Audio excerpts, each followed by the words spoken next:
श्रीमद् भगवद गीता के 9वें अध्याय का महात्म। महादेव जी कहते हैं, पार्वती, अब मैं आदरपूर्वक 9वें अध्याय के महात्म का वर्णन करूंगा, तुम स्थिर होकर सुनो। नर्मदा के तट पर माहिष्मती नाम की एक नगरी है। वहाँ माधव नाम के एक ब्राह्मण रहते थे, जो वेद वेदांगों के तत्वज्ञ और समय समय पर आने वाले अतिथियों के प्रेमी थे। उन्होंने विद्या के द्वारा बहुत धन कमाकर एक महान यज्ञ का अनुष्ठान आरंभ किया। उस यज्ञ में बलि देने के लिए एक बकरा मंगाया गया। जब उसके शरीर की पूजा की गई, तब सबको आश्चर्य में डालते हुए उस बकरे ने हंसकर उच्च स्वर से कहा, ब्राह्मण, इस ब्रह्म बहुत से यज्ञों द्वारा क्या लाभ है? इनका फल तो नष्ट हो जाने वाला है और ये जन्म, जरा और मृत्यु के भी कारण है। यह सब करने पर भी मेरी जो वर्तमान दशा है उसे देख लो। बकरे के अत्यंत कौतूहलजनक वचन को सुनकर यज्ञ मंडप पे रहने वाले सभी लोग बहुत ही विस्मित हुए। तब वे यजमान ब्राह्मण हाथ जोड़कर अपलक नेत्रों से देखते हुए बकरे को प्रणाम करके श्रद्धा और आदर के साथ पूछने लगे। ब्राह्मण बोले, आप किस योनि के थे, किस जाति के थे, आपका स्वभाव और आचरण कैसा था तथा किस कर्म से आपको बकरे की योनि प्राप्त हुई, यह सब मुझे बताइए। बकरा बोला, ब्राह्मण, मैं पूर्व जन्म में ब्राह्मणों के अत्यंत निर्मल कुल में उत्पन्न हुआ था, समस्त यज्ञों का अनुष्ठान करने वाला और वेद विद्या में पारंगत था। एक दिन मेरी स्त्री ने भगवती दुर्गा की भक्ति से विनम्र होकर अपने बालक के रोग की शांति के लिए बलि देने के निमित्त मुझसे एक बकरा मांगा। तत्पश्चात जब चंडिका के मंदिर में वह बकरा मारा जाने लगा, उस समय उसकी माता ने मुझे श्राप दिया, जो ब्राह्मणों में नीच पापी, तू मेरे बच्चे का वध करना चाहता है, इसलिए तू भी बकरे की योनि में जन्म लेगा। द्विश्रेष्ठ, जब कालवश मृत्यु को प्राप्त होकर मैं बकरा हुआ, यद्यपि मैं पशु योनि में पड़ा हूँ, तो भी मुझे अपने पूर्व जन्मों का स्मरण बना हुआ है। ब्राह्मण, यदि आपको सुनने की उत्कंठा हो तो मैं एक और भी आश्चर्य की बात बताता हूँ। कुरुक्षेत्र नाम का एक नगर है, जो मोक्ष प्रदान करने वाला है।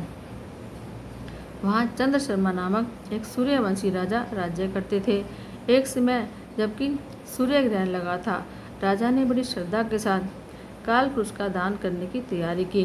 उन्होंने वेद वेदांगों के पारगामी एक विद्वान ब्राह्मण को बुलवाया और पुरोहित के साथ वे तीर्थ के पावन जल से स्नान करने को चले। तीर्थ के पास पहुंचकर राजा ने स्नान किया और 2 वस्त्र धारण किए। फिर पवित्र और प्रसन्नचित होकर उन्होंने श्वेत चंदन लगाया और बगल में खड़े हुए पुरोहित का हाथ पकड़कर तत्काल उचित मनुष्यों से घिरे हुए अपने स्थान पर लौट आए। आने पर राजा ने यथा उचित विधि से भक्तिपूर्वक ब्राह्मण को काल पुरुष का दान दिया। तब काल पुरुष का हृदय चीरकर उसमें से एक पापात्मा चंडाल प्रकट हुआ। फिर थोड़ी देर के बाद निंदा भी चंडाली का रूप धर करके काल पुरुष के शरीर से निकली और ब्राह्मण के पास आ गई। उस समय चांडालों की वह जोड़ी आंखें लाल किए निकली और ब्राह्मण के सिर में जबरदस्ती प्रवेश करने लगी।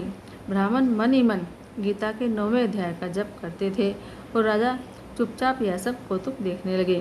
ब्राह्मण के अंतःकरण में भगवान गोविंद शयन करते थे, वे उन्हीं का ध्यान करने लगे। ब्राह्मण ने जब गीता के 9वें अध्याय का जप करते हुए अपने आश्रयभूत भगवान का ध्यान दिया, उस समय गीता के अक्षरों से प्रकट हुए विष्णु दूतों द्वारा पीड़ित होकर वे दोनों चांडाल भाग चले।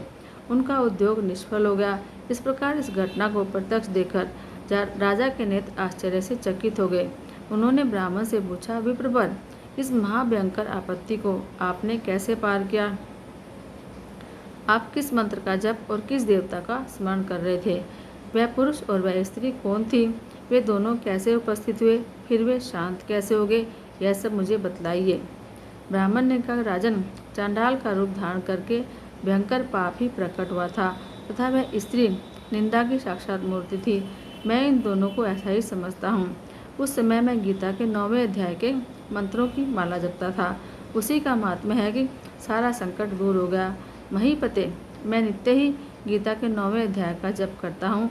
उसी के प्रभाव से प्रतिक्रिया जनित आपत्तियों से पार हो चुका हूँ।